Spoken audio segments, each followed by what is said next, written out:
Siamo qui con Mariano Mangeri al termine della gara, autore del primo gol. Mariano, un nuovo look che porta bene, quindi anche domenica prossima, le prossime due partite, ti vogliamo con lo stesso look di capelli. Speriamo. Sì, contentissimo per il gol e soprattutto volevo dedicarlo a mio papà, che è il look, diciamo, che è stato per lui, perché a volte mi dice che fa fatica a trovarmi quando guarda le partite, quindi così non può mai sbagliare.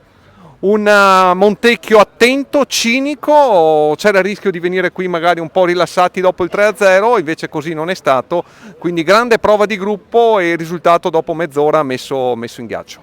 Noi sapevamo che dovevamo fare i primi 10-15 minuti bene, perché anche se l'andata era andata benissimo non ci potevamo rilassare e per fortuna è andata così.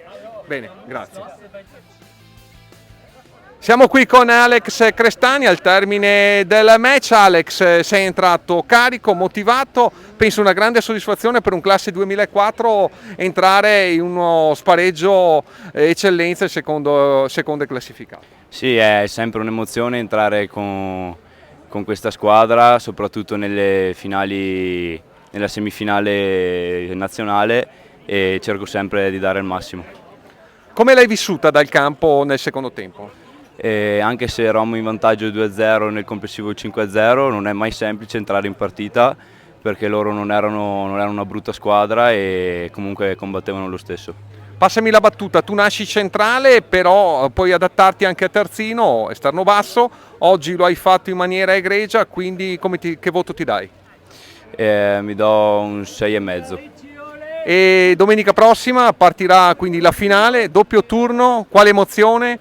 A praticamente 18 anni giocarsi la finale per andare in Serie D. È una grande emozione perché non tutti ci riescono e siamo carichi per la finale. Bene, grazie Alex. Siamo qui con Federico Coppola al termine della partita di oggi, un 2-0 senza storia. Federico, c'era il rischio di arrivare qui rilassati, ma tu l'avevi ribadito anche nel giornale di questa mattina, ragazzi concentrati, così è stato, 30 minuti partita in ghiaccio, penso che tu sia soddisfatto. Sì, molto soddisfatto, avevo solo chiesto concentrazione dal primo minuto e di non sottovalutare la gara.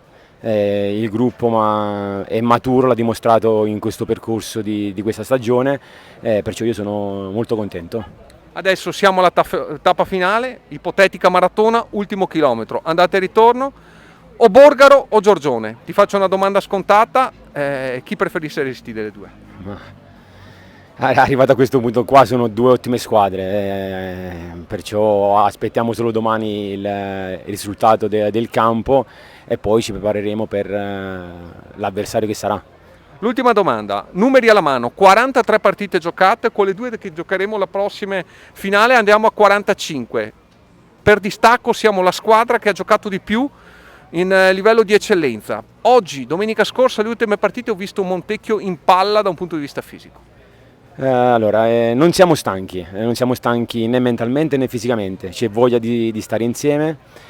Adesso ti dico una cosa, il 2 giugno che è festa, tante squadre sono state a riposo, sono andate al mare, noi siamo stati lì sul campo a lavorare e a prepararci per questa sfida, perciò questo ti fa capire che il gruppo ha voglia di stare insieme, sta bene e ha voglia di fare qualcosa di importante.